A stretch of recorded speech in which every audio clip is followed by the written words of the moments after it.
नमस्कार, म डाक्टर तृप्तेश राज पाण्डे।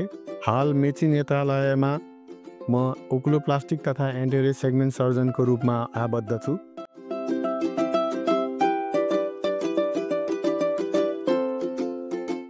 हामीले हाम्रो बिरामीहरूको विशेष सुविधा सेवा प्रदान गर्ने तथा विस्तार गर्ने क्रममा हाल आएर इन्डोनेजल इन्डोस्कोपिक डिसिआर सर्जरी सेवा प्रदान गरिरहेका छौँ।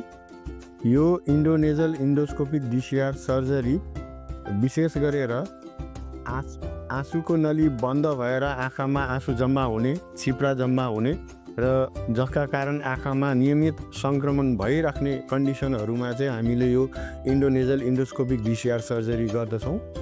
यो इन्डोनेजल इन्डोस्कोपिक डिसिआर सर्जरीमा हामीले नाकभित्रबाट इन्डोनेजल इन्डोस्कोप अथवा भनौँ सूक्ष्म दूरबीन लगाएर नाकभित्रबाटै आँसुको नलीभन्दा माथि आँसुको थैलीलाई खोलेर नयाँ बाटो अथवा भनौँ बाइपास बनाउँछौँ, जसका कारण आँखामा जम्मा हुने आँसुको नली हुँदै सिधै गएर नाकभित्र जाने हुन्छ, जसले गर्दा आँखामा जम्मा हुने आँसु चिप्राहरूबाट चाहिँ बिरामीहरूले मुक्ति पाउनुहुन्छ।